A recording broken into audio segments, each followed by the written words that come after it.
Muli po pagbati ng isang maganda at mapagpalang umaga sa ating lahat, sa aking mga kapatid kay Kristo, at maging yung aming mga bisita na kasama namin ngayong umaga. I see new faces and that is indeed a great blessing to this church. And kahit doon siguro sa mga tumutunghay sa amin sa pamamagitan ng Zoom or pamamagitan ng Facebook, tunay na mabuti ang Diyos na dinala niya tayo ngayong ikahuling linggo ng buwan ng Enero. Talagang, as we always hear, time is fleeting. Parang ilang tulog pa lang nakakaraan ay nagpuputukan. Ngayon ay magtatapos na ang buwan ng Enero. At alam natin ay sa bilis ng mga pagsulong ng mga araw ay marami rin nangyayari sa ating kapaligiran. At ang isa nga na maganda naman, siguro baka sabihin nyo, lagi na lang pangit ang sinasabi kong mga nangyayari sa paligid natin. No? But last week, as I was tuning in the sports news, siguro not a few of you are also watching yung ating player ngayon sa Women's Tennis Association, si Alex Iyala. For the first time, she participated in the Australian Open, considered as one of the 4 prestigious Grand Slam events na tinatawag sa larangan ng tennis. At maganda rin ang nangyayari na si Ayala ay nakapasok na sa top 50. She started at number 15, now she's number 49. Bagamat, yun nga lang, siya ay natalo dun sa kanyang unang laban. Ano? Kung tinatutunghayan niyo yan, sayang, panalo siya ng first set, but she struggled on the second and third set doon sa kalaban niyang Amerikana. At hindi kaila na maraming mga Pilipino ang sumusubaybay sa kanya, like me, and I believe some of you. At napakaganda niyan, ano? Sa isang bansang katulad natin na binabagabag ng maraming mga pagsubok, hindi natin makakaligtaan yan. Very sad news. Maging sa ibang parte ng mundo, ang mga Pilipino ay tila sabik na sabik sa isang taong kanilang susundan. If we come to look at it, the last person na siguro nagbigay sa atin na napakalaking karangalan by way of sports si Manny Pacquiao. And now we're looking forward to another person in the place of Alex Iyala. At alam natin, sa gitna ng mga setbacks na to, nabanggit ko na siya ay natalo sa first round, ay isang karangalan pa rin nagkakaroon ang mga Pilipino. Dahil nga, the Australian Open organizers were shocked to find out that they placed her in a court na hindi nakalang ganun na lang karami. Even the greats like Djokovic had to acknowledge na this is something new that is happening in the tennis world. At yan ay maganda, napakagandang balita niyan sa atin. Ang mga Pilipino ay naghahanap ng inspirasyon or ng kanilang pwedeng pagtuunan na magbibigay sa kanila ng kasayahan o ng kagalakan. Yan ang isa sa mga masasabi nating kagalakan nagbibigay sa ating bansa. And speaking of joy, yan nga ang panawagan ni Apostol Pablo sa huling kabanata ng ating tutunghayan dito sa aklat ng sa kanyang sulat sa taga-Pilipos, na ang kagalakan yan ay mapanatili doon sa iglesyang kanyang lubusang minahal. Natutunan natin bakit niya napakamahal na iniibig ang iglesia ng Pilipos. Iyon ay dahil of their faithful partnership with the apostle, and at the same time, in the midst of his great struggle, siya ay tinutulungan nila materially, especially financially. At kaya dito sa huling sulat ni Apostol Pablo, sa huling kabanata, ay tutunghayan natin kung ano ang kanyang huling paalala, lalong-lalo na sa larangan ng kagalakan. At muli, sa huling pagkakataon, ngayong buwan, samahan niyo po ko sa aklat po ng Pilipos, kabanata 4, babasahin po natin ang talata 1 hanggang 9, ngunit ang focus po natin ay ang mga talatang 4 hanggang 9 lamang. Philippians 4, verses 1 to 9. Babasahin ko po sa wikang Tagalog. Ito pang sinasabi ng salita ng Diyos.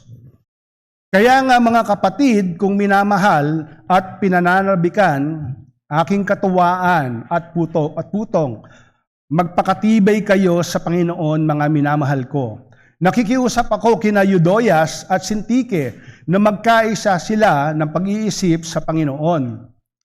Oo, nakikiusap din naman ako sa iyo, tapat na katuwang sa pasanin na iyong tulungan ang mga babaeng ito, sapagkat sila'y nagpagal na kasama ko sa Ebanghelyo, at kasama rin naman ni Clemente at ng ibang aking mga kamanggagawa na ang kanilang pangalan ay nasa aklat ng buhay. Magalak kayong lagi sa Panginoon. Muli kong sasabihin, magalak kayo. Malaman nawa ng lahat ng mga tao ang inyong kahinahunan. Ang Panginoon ay malapit na. Huwag kayong mabalisa sa anumang bagay, kundi sa lahat ng mga bagay sa pamamagitan ng panalangin at pagsamo na may pagpapasalamat ay ipaalam ninyo ang inyong mga kahiligan sa Diyos. At ang kapayapaan ng Diyos na hindi maaabot ng pag-iisip ang mag-iingat ng inyong mga puso at mga pag-iisip kay Kristo Jesus. Kahuli-hulihan, mga kapatid, anumang bagay na totoo, anumang bagay na kagalang-galang, anumang bagay na matuwid, anumang bagay na malinis, anumang bagay na kaibig-ibig, anumang bagay na kapuri-puri, kung mayroong anumang kagalingan at kung may anumang nararapat, papurihan, ay isipin ninyo ang mga bagay na ito. Ang mga bagay na inyong natutuhan, tinanggap, narinig at nakita sa akin, ang mga bagay na ito ang gawin ninyo. At ang Diyos ng kapayapaan ay sa inyo. Ito po ang hiningahan at pinagpalang salita ng ating Diyos. Nabanggit ko doon sa aking pinakaunang mensahe dito sa seryeng ito na pinamagatan kong ang patotoo ng iglesia, ang patungkol or ang pervasive use ni Apostol Pablo sa salitang joy or kagalakan. At dito nga, nabanggit ko na 16 times ginamit ng apostol ang salitang ito, either the word joy itself or couch in the word rejoice. Sa katunayan, sa opening pa lang ng kanyang sulat ay binanggit na ito ng apostol dahil sa kanyang pasasalamat sa iglesia nitong Pilipos sa nabanggit ko kanina for their faithful partnership in the ministry of spreading the gospel. At hindi nga lang yun natigil doon. Hindi malaking iglesia ang Pilipos. They were also faithful in providing him the financial support that he desperately needs while he was in prison. And dito nga, sa binasa nating mga talata, makikita kung paano tinapos ng apostol ang kanyang mensahe. Yung actual body ng sulat na ito, kung ito'y nabasa niya na extensively, nagsimula doon sa chapter 1, verse 27, all the way to chapter 4, verse 3. And this succeeding verse 4 of chapter 4, dito na yung kanyang mga final exhortation. Ito na yung kanyang conclusion of which he mentioned yung 7 imperatives. Pag sinabing imperatives, ito ay mga kautusan. Ito ay mga commandment na kailangan gawin ng nakakabasa ng kanyang salita. Ibig sabihin, nais ni Pablo na sundin at ipamuhay ng mga kapatiran sa iglesia ang mga kanyang sinulat. Tampok sa 7 imperatives na ito, ang 2 bagay na hindi natin makakaligtaan. At yan ang kagalakan, ang joy, at sa huli, ang kapayapaan na dapat mayroon sa buhay ng isang mananampalataya ni Kristo. At diyan ko hahalawin ang mensahe na ibibigay ko sa inyo ngayong umaga. At ito po yon. Ang iglesyang nagpapatuloy sa gitna ng kabigatan ay tunay na may kagalakan dahil sa kapayapaang nagmumula kay Kristo. The church that perseveres amidst hardship truly has joy because of the peace that transcends from Christ. Uulitin ko, ang iglesyang nagpapatuloy sa gitna ng kabigatan ay tunay na may kagalakan dahil sa kapayapaang nagmumula kay Kristo. maaring ito ay narinig na natin, yung same essence of message. Actually, in my second message sa inyo, bagamat yun ay patungkol sa kaisahan or unity na lagi nating naririnig sa gitna ng kabigatan. Ngunit mapapansin natin na inulit ni Apostol Pablo o ibinalik niya ang patungkol sa kagalakan. Remember, in the opening of chapter 1, you will find, I think in verse 3, that he mentioned there when he was praying with joy. And now, he is concluding his message again with the message of joy. Sinabi niya ito immediately after i-address ang malungkot na nangyayari doon sa iglesia patungkol doon sa alitan ng dalawang miyembro. Binabasa natin yan kanina, dalawang kababaihang lider na naging faithful partners of his in the ministry. Kaya pagkatapos himukin ni Apostol Pablo yung isang unnamed member, meron siyang in-encourage dyan, tulungan mo tong dalawang kababaihan na ito para yung kanilang alitan ay malutas. Bagamat there's no mention that it was finally solved, pero makikita natin, dun sa binasa natin starting verse 4, the double imperative. Sinabi niya, magalak kayong lagi sa Panginoon, muli kong sasabihin, magalak kayo. Malinaw na sinasabi ni Pablo na ang kagalakan ay dapat tinataglay o meron ang isang mananampalataya ni Kristo. At natutunan din natin na ang joy ay hindi simpleng kasayahan o kagaangan lamang ng nararamdaman. Ang kagalakan para kay Pablo ay ang pagkakaroon ng kapayapaan sa Diyos bilang lunas sa pagkabalisa o tinatawag natin in English, anxiety. Yan ang malinaw sa binasa natin from verses 4 to 7 na mas lilinawin ko pa maya-maya. Ngunit sadyang nakakalungkot na ang joy, like humility, is a very precious and a very scarce commodity in many churches today. Sabi nga ni Charles Spurgeon, I do not think the church rejoices enough. We all grumble enough and groan enough, but very few of us rejoice enough. Spurgeon could not be more correct. Kaya maaari magtataka tayo, bakit kagalakan na nangingibabaw sa puso at diwa ni Apostol Pablo, gayong ang kanyang sitwasyon bilang nakakulong ay hindi kaaya-aya. At isinulat pa niya ang mensaheng ito. Sa dami ng kanyang mapapait na karanasan, nakabigatan, in fact, in the current situation when he was writing this, imagine nakakulong siya. There's always the threat. And we know what happened to him. He was beheaded later on. Paano niya nagawang magbensahe pa ng kagalakan sa mga kapatiran? And there are two things that we can never miss. There are two truths na hindi natin makakaligtaan pag hinimay natin yung sinabi dito ni Pablo. Dalawang bagay na malinaw. Una, pinangungunahan ng kagalakan ang matapat na paglilingkod sa ministeryo. Joy precedes faithful service in the ministry. Again, pinangungunahan ng kagalakan. Naandun na kaagad ang kagalakan, ang matapat na paglilingkod sa ministeryo. And secondly, ang kagalakan ay may kapayapaan dahil ito ay ginawad ni Kristo mismo. There is assurance of peace and joy because it is granted by Christ Himself. Again, ang kagalakan ay may kapayapaan dahil ito ay iginawa ni Kristo mismo. Ito nga, ang mga hindi may kakailang meron dapat ang mananampalataya ni Kristo habang siya'y naglilingkod sa ministeryo. Pansinin pa natin yung 5 o hanggang 6 na imperatives. Sinabi ko yung double imperatives when I spoke of rejoice, but there are actually 5 to 6 more. Mapapansin nyo, nakabracket yan.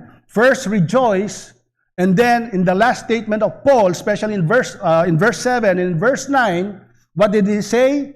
Kapayapaan or peace. Ganun na lang ang pagbibigay ng Apostol Pablo sa dalawang ito. So malinaw na pinangungunahan ng kagalakan ang matapat na paglilingkod sa ministeryo. Sa katotohanan ay hindi natural na magkaroon ng kagalakan sa anumang gawain, lalo na kung ang mga ito ay mapanghamon o may expectation at challenges along the way. Iyan man ay sa trabaho, iyan man ay sa pag-aaral, iyan man ay sa mga bahay, sa mga anak at magulang, maging sa mga kaibigan man. Ngunit, mas lalo na sa pagmiministeryo sa Ebanghelyo.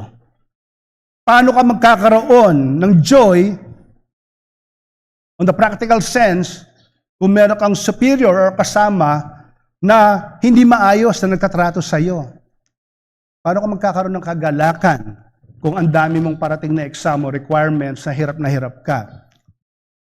Paano magkakaroon ng joy kung mga anak mo ay ayaw sumunod sa iyo, bagkus lumalaban pa? At gayon din man, paano ka magkakaroon ng joy kung ang magulang mo ay lagi kang pinapagalitan? At sa ministeryo ng pag-iebanghelyo, paano ka magkakameron ng kagalakan sa iglesyang kinabibilangan na lahat ng mga miyembro ay makasalanan? At hindi kaila na ang paglilingkod sa kaharian ay pro bono. Pag sinabing pro bono, ito ay libre. Walang bayad. Bagamat siyempre binibigyan, tinutustusan ang mga manggagawa, especially ang mga preachers, but in general, ay for free. Yan ang pagmiministeryo.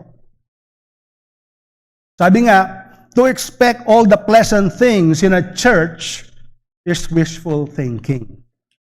Kaya ang nagiging bunga nga sa halip na pasasalamat ay pagrereklamo, pag-aalitan, hidwaan, at kung ano pa.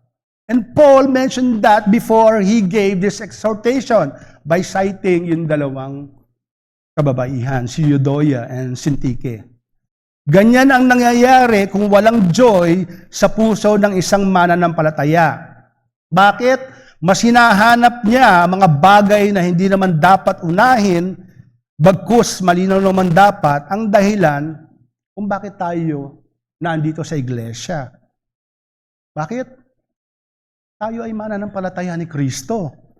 Nang sinabi ni Pablo na rejoice in the Lord always, ipinapakita nito ang priority ng pagbibigay halaga muna sa Diyos bago pa man ang ibang bagay. Hindi niya sinabi na masama yung mga ibang bagay. He never mentioned that.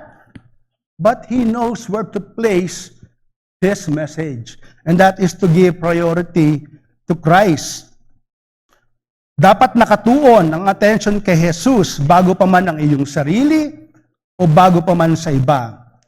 Hindi sinabing rejoice in yourself. Hindi sinabing rejoice in someone else. Hindi sinabing rejoice in your fame or your talents, in your abilities, nor your fame. Walang sinabing ganoon si Pablo. Ang kagalakan ay hindi bunga ng maayos na kalagayan ng mananampalataya, mga kapatid. Ito ay nagpapatuloy na nakaugat sa Diyos at hindi base sa damdamin o sitwasyon. Yan ang malinaw na sinasabi ni Pablo. Sabi nga ni Matthew Harmon, isang preacher at professor of New Testament studies sa Grace College Theological Seminary in Indiana, USA, sabi niya, joy is the appropriate response when one rightly perceives the unfolding of God's drama of salvation, even in the midst of suffering and opposition. O, tama sinabi ni Harmon, ano? Pag sinabing drama of salvation, di ibig sabihin ito ay palabas lamang. Sinasabi lang na ito ay nakikita natin nangyayari sa ating harapan. At ang sinasabi niya, yung rightful response, yung tamang pagtugon ng isang mananampalataya sa gitna ng mga hindi magandang nangyayari sa kanyang kapaligiran o sa kanyang sarili. At dahil nakita nga yan ni Pablo sa mga taga-Pilipos, ayaw niyang mawala ang kagalakang iyan, kaya kanyang isinunod kagad sa verse 5, Malaman nawa ng lahat ng mga tao ang inyong kahinahunan. In English, let your reasonableness, no? Yan yung mababasa niyan sa ESV version, be known to everyone. But I prefer to choose the New King James Version with its gentleness. Yun ang nakalagay doon. So ano tinuturo nito? Ang kagalakan ng mananampalataya kay Kristo ay hindi makasarili, ngunit ipinadadama sa mga kapatiran. The believer's joy in Christ is not self-confined, but best shared with brethren. Again, ang kagalakan ng mananampalataya kay Kristo ay hindi makasarili, ngunit pinadadama sa mga kapatiran. Ibig sabihin, ang isang mananampalataya ay namumuhay na may kagalakan sa pamamagitan ng kahinahunan and affection na ipinakita ng Panginoong Hesus. Ito ay nangyayari sa pamamagitan ng maayos na pakikitungo mo sa kapatid mo sa iglesia. Maging sa iba pang mga tao, gaano pa man hindi kaganda ang maaring ipinapakita nila ng iba sa atin, ay nakikilala tayo sa kaumuan o kahinahunan. Kaya dinugtong kagad ni Paul yung verse 5. When you rejoice, you have to exemplify that in your life by way of good relationships with your brethren. Remember what's the meaning of Christian? It means little Christ, little Christos. And when you are little Christ, that means you are following that model of God. Ito yung sinasabi ni Pablo.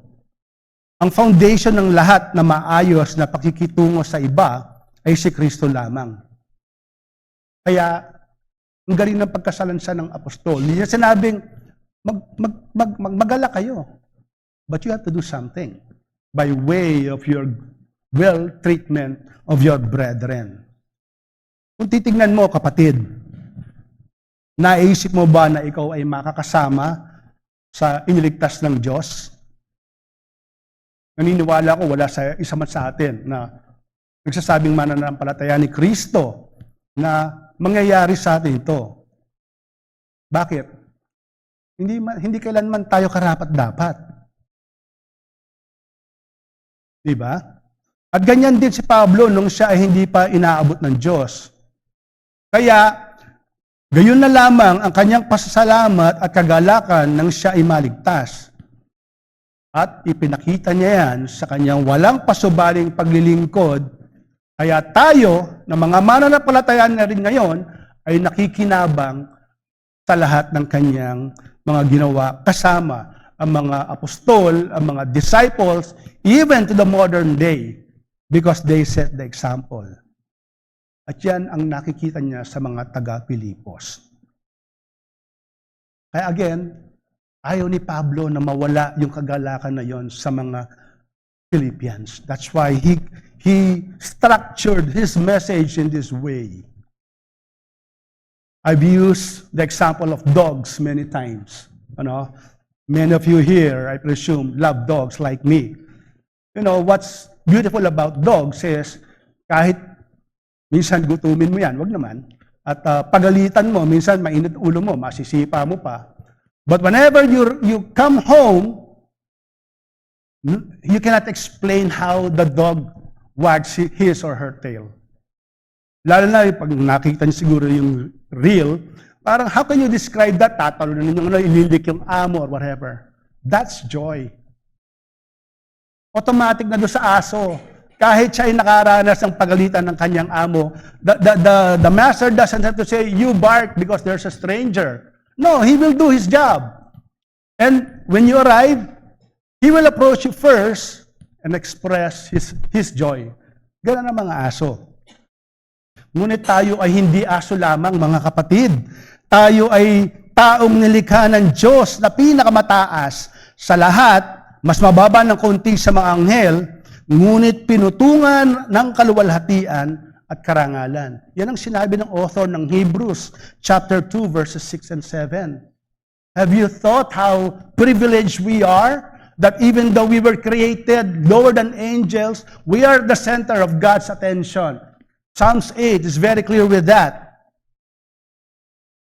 Kaya bilang mananampalataya ni Kristo, taglay mo dapat ang mga katangian na kaikanyang ipinamumuhay. Don't forget, brethren, the indicative and active relationship. Indicative means if you are truly a Christian, then there should be the active application of what you hear from the pulpit or what you read from the scriptures. Hindi mangyayari o magtatagal ang pagpapakita ng mga ayos sa mga kapatiran o sa iba pa man, kundi tayo sinasamahan ng Diyos. Ito nga ang naranasan ni Pablo nang sinabi niya na malapit na ang Diyos doon sa huling portion ng verse 5, the Lord is at hand. Maaring tinitingnan niya ang pagbabalik ni Jesus, but it's very clear that the Lord Jesus himself said in Matthew 28:20, I will be with you till the end of age. So, malinaw mga kapatid, ang mga kagalakan ay hindi dapat nawawala sa atin. Pinamumuhay dapat natin yan. Nakikita dapat sa atin at pinamamalas natin sa mga kapatiran. Kaya ang hamon ko sa iyo ay ito, simple lang, practical. Makita nawa sa iyong paglilingkod ang tunay na kagalakan sa pakikipagtulungan sa mga kapatiran sa ministeryo. May your service reflect the true joy of working with brethren in the ministry. Again, makita nawa sa iyong paglilingkod ang tunay na kagalakan sa pakikipagtulungan sa mga kapatiran sa ministeryo. Remember, brothers and sisters, this is not a matter of competition. Hindi ito paligsahan, hindi ito pagpapabida. At hindi madali, mga kapatid. Bakit? Dahil sa natitira pang mga kasalanan natin. Ngunit kung susuriin mo, napakagandang magkaroon na nagpapasalamat dahil sa pakikiakibat ng kapatiran sa ministeryo.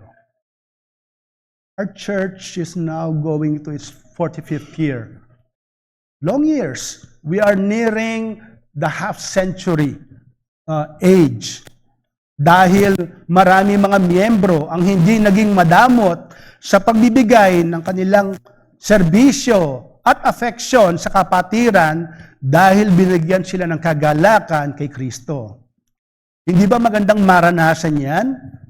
At maramdaman na sa paglilingkod mo sa ministeryo ay nababawasan ang iyong pagod at pagkaupos dahil alam mong may ibang umaako ng trabaho. At nangyayari yan dahil bunga yan ng malasakit ng mga kapatiran, bunsod ng pag-ibig ng Diyos, kaya nakakapaglingkod sila ng pasasalamat, na may pasasalamat at kagalakan. Sabi nga ni Jonathan Edwards, dun sa kanyang Religious Affections, we've heard, this is one of his most popular books. No? Sabi niya, true gratitude or thankfulness to God for His kindness to us arises from a foundation laid before of love to God for what He is in Himself. Whereas a natural gratitude has no such antecedent foundation. The gracious stirrings of grateful affection to God or kindness received always are from a stock of love already in the heart, established in the first place on other grounds, viz. God's own excellency. So yun yung sinasabi ni Pablo. Kaya nga sinabi niya, rejoice in the Lord, at sinigundahan niya. At hanggang doon sa huli, hanggang verse 7, it's all God. It's God who gave you the love, the joy to be able to serve. Magaling. Ganun, pinamuhay ni Pablo kung ano yung natanggap niyang instruction. To preach Christ. And he has never been remiss in his letters. Even the way he structured his sentences. Of course, as the Spirit guided him. Gayon pa man, ang mga pagsubok at hamon ay hindi mauubos at maaari magdulot ng pagkabagabag kahit sa mga matatapat na lingkod. Kaya nga doon sa talata 6, kung saan in-emphasize niya muli ang pananalangin na may pasasalamat, yan ay tinalakay na natin sa mga naunang mensahe. Alam ni Pablo na ang gamot sa pagkabalisa o anxiety ay ang pananalangin. At ito ang panimula sa pagkakaroon ng kapayapaan na makikita sa magkaugnay na pagsasagawa ng panalangin at pasasalamat. So malinaw, ano? Paul, hindi ko alam kung nag-aral siya ng grammar or what, but we know he is also a learned man. The way he constructs his messages are very clear. It escalates. Alam natin, narinig na natin yan before, the difference between him and John. But at the same time, nung binanggit na ni Pablo, yun ang kanya pinapatungkulan doon sa pangalawang punto. Ang kagalakan ay may kapayapaan dahil ito ay ginawa ni Kristo mismo. Mahalaga na makita natin kung paano binigyan ng apostol ang kahalagahan ng merong kapayapaan ang isang mananampalataya sa Diyos. Doon sa verse 47, sinabi ng apostol kung paano ito binabantayan ang nababagabag na puso ng mananampalataya. How? Malinaw na nalulutas ng pananalangin ang pagkabalisa sa pamamagitan ng pagtitiwala sa Diyos. Ito ay nangyayari kapag ang sanhi ng pagkabalisa ay dinadala natin sa trono ng biyaya ng Diyos na siyang tanging may kakayanan para lutasin ang mga suliranin. On the practical sense, we feel that, brethren, when you come to the posture of prayer, it's an admission of inadequacy, of an inability, and when you come to God, when you plead before Him, Lord, sagutin mo po itong aking panalangin. Yun yung sinasabi ni Pablo dito. At sa pasasalamat, even when we pray, anxiety is addressed by way of the believer's acceptance of the troubling events. Ibig sabihin, hindi mo nilalabanan yung mga pangit na bagay. Tinatanggap mo. Bakit? Dahil ang Diyos mismo ang nagtalaga even ng mga hindi magagandang bagay na yon. Yan ang submission, brethren. That is obedience.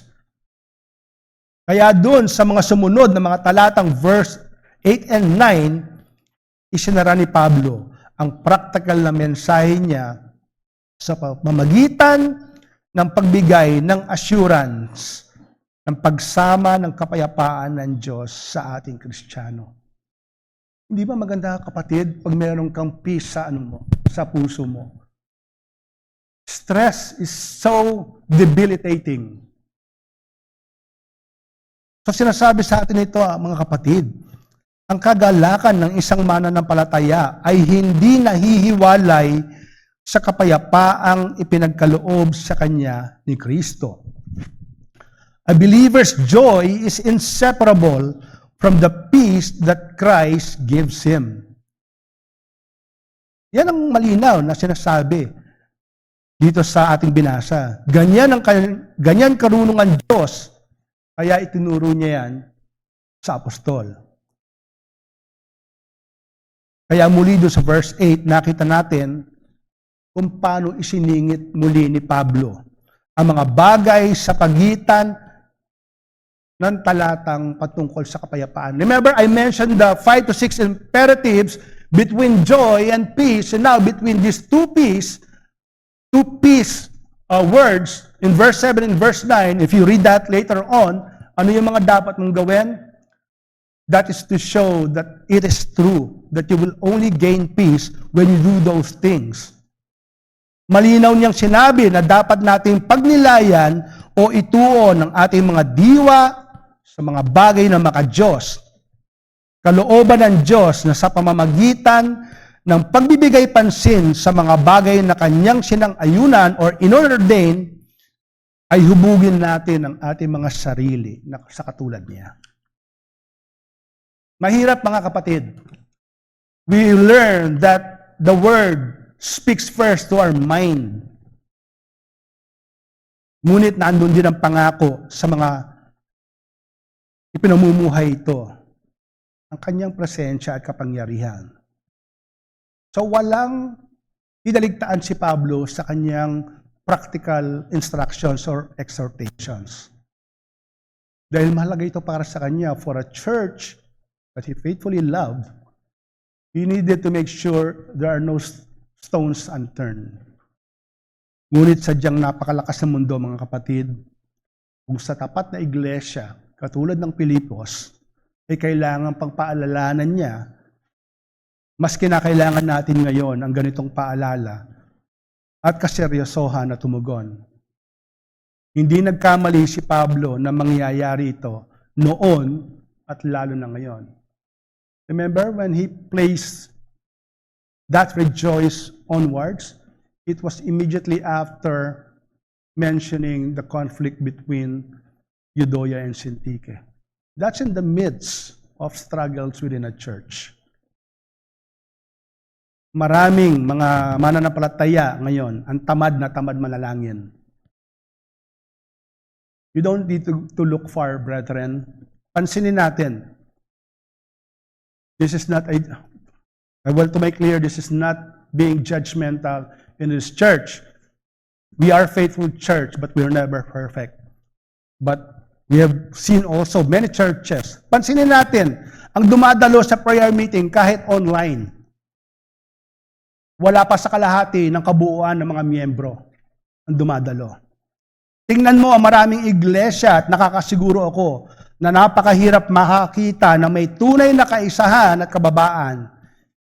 Meron at meron magmamataas sa mga miyembro na mauwi sa hidwaan at alitan. Tingnan mo ang mga naglilingkod, kalimitan iilan na lamang ang gumagalaw at yung iba ay tila walang postura ng pasasalamat dahil kampante sila na sila ay ligtas na. At tingnan mo yung iba, tila walang kagalakan at kapayapaan dahil pag-aalala at pagkabalisa sa kinabukasan ng kanilang pangunahing pinag-iisipan. Nasakit ba sa tenga, mga kapatid? Sabi nga ni John MacArthur, ang katotohanan ay tunay na nakakasakit. His classic statement, "Let the word be offensive to man because man has been offending God for a long, long time." This is reality, brethren. This is what Paul has been anticipating, has been saying all throughout. Hindi nagkulang ang Diyos na ibigay ang kanyang mga katuruan at paalala. Dumamit at patuloy na gumagamit siya ng mga tapat na mga lingkod para mapaalalanan tayo. Napakaganda ng mensahe ni Pablo sa mga taga-Pilipos. Napakaganda ng mensahe niya para sa atin. Kaya, my very practical and simple challenge to you, brethren.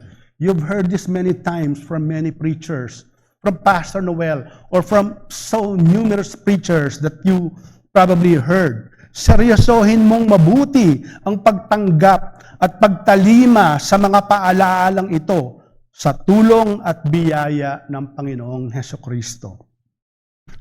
Take very seriously the acceptance and observance of these reminders with the help and grace of the Lord Jesus Christ. A very practical plea and challenge that I give to you, brethren. Seryosohin mo. Seryosohin mong mabuti ang pagtanggap at pagtalima. You hear it, you accept it, but you respond. It's like faith. You've heard about faith.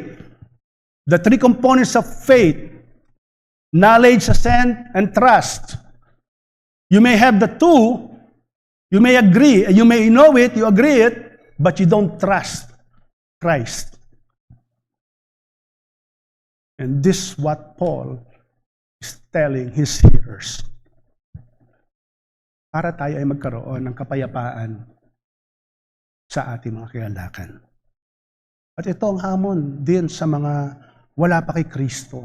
No? Napakabuti ng Diyos sa mga mananampalataya. Nagkakasala at nagkakasala ang mga mananampalataya. But the grace is always abounding. It's there. The Word is there, always reminding us to be obedient and to have that joy that precedes because it transcends from the love na nanggagaling sa Panginoon.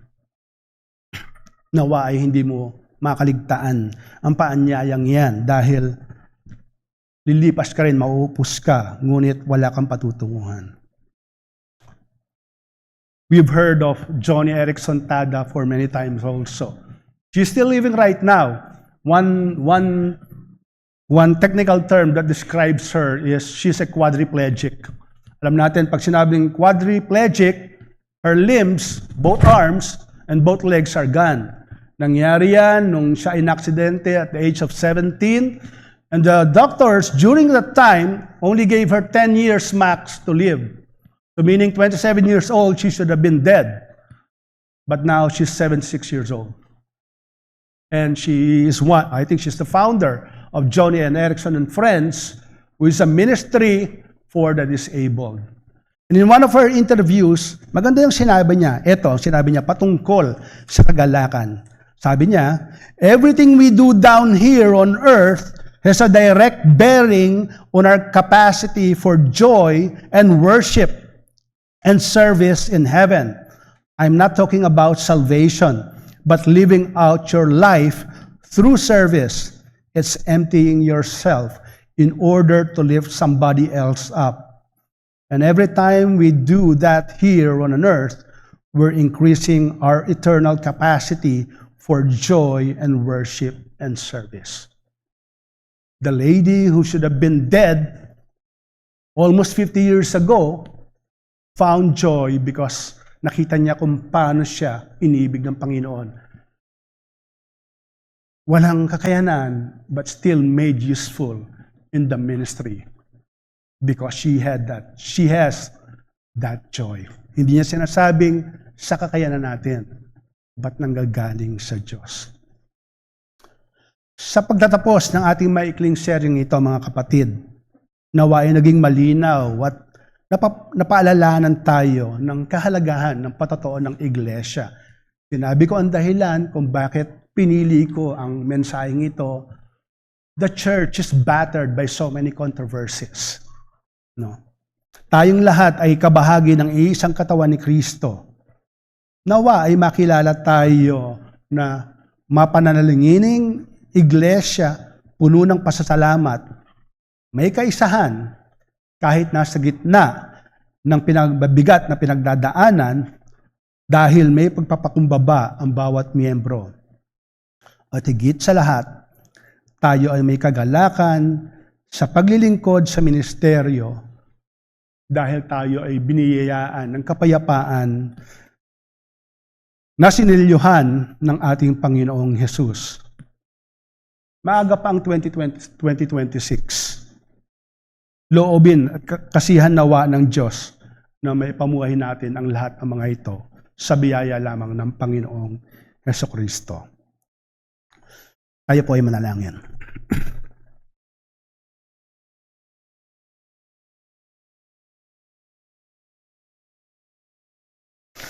O aming dakilang Diyos at mabuting amang nasa langit, purihin po ang inyong dakilang pangalan sa inyong katapatan.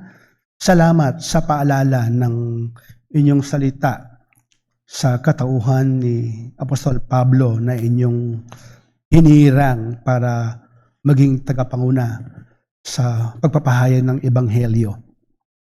Napakaganda ng mga paalala niya, Panginoon, kung paano niyo binigyan siya ng kakayanan na maisalansan ang mga katuruang ito kung saan maging ang tapat na iglesyang Pilipos ay dumadaan sa maraming hamon, katulad lang na maraming iglesia na nakakaranas ngayon. Napakahalaga na inyong salita para kami ay mapanariwa ang mga simpleng mensahe, ngunit napakahalaga na matutunan namin at may pamuhay namin, lalong-lalo na sa larangan ng pagkakaroon ng kapayapaan at kagalakan sa aming mga puso. Kami ay nasa sadlak sa magulo at madilim na mundo. Napakaraming pangyayari sa aming mga kapaligiran at hindi may kakaila na kami mahihina at sa mga nananatili pang kasalanan sa amin ay minsan kami ay naiimpluwensyahan ng mga bagay na ito. Ngunit naniniwala kami sa kapangyarihan ng, ng inyong salita. Ito ay makapangyarihan dahil nagmumula sa inyo, Panginoon, dahil kasama namin ang banal na Espiritu na magbibigay kakayanan para kami ay maunawaan, maintindihan ng mga katuruan ito. Nawa ay tunay na mahamon kami ang aming Diyos sa kagandahan ng mensaheng ito. Hindi dahil gusto namin, kundi dahil kami ay sinasamahan nyo. Patawarin nyo kami, Panginoon, sa aming mga kakulangan, sa katigasan ng aming ulo. Maraming beses na naming narinig pa ulit-ulit ang paalala ng inyong salita. At maraming beses din naming tinatanggihan. Ngunit salamat sa pagbibigay ng pagkakataon na kami ay patuloy na nakakarinig ng mga payong ito, ng mga salita niyo, Panginoon. At patuloy kami magsusumamo sa inyong banal na Espiritu, Panginoon. Samahan kami sa aming lakad sa mundong ito. Hindi namin kakayanin. Nawa ay tunay na mahamon ng Grace Baptist Church, Panginoon, ang lahat ng miyembro ng iglesyang ito na seryosohin ang lakad. Huwag kaming makontento na kami iligtas na. Ngunit kami ay pinangungunahan ng kagalakan na nagmumula lamang sa inyo. Nawa yan ay maging malinaw sa amin, Panginoon, dahil kami rin ay ginawaran nyo ng kapayapaan sa gitna ng maraming kaguluhan. Naway panghawakan namin yan ng tunay, Panginoon, at nawa ay maging malinaw sa bawat miyembro yan. At gayon din man sa mga taong naandito, sa mga kaluluwang hindi pa kumikilala sa Panginoong Hesus, makita nila na sila ay walang pag-asa. Anumang pagsusumikap na gagawin nila, Panginoon, ay hindi mo makikita kung hindi sila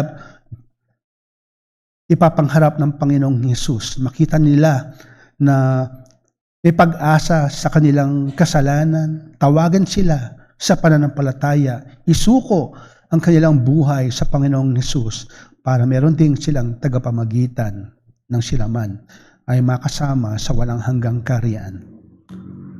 Maraming salamat po, aming Diyos. Naway napuri ka namin ngayong umaga at samahan mo kami sa aming panggagawin. Ito ang aming samot-dalangin sa pangalan lamang ng aming Panginoong Hesus. Amen.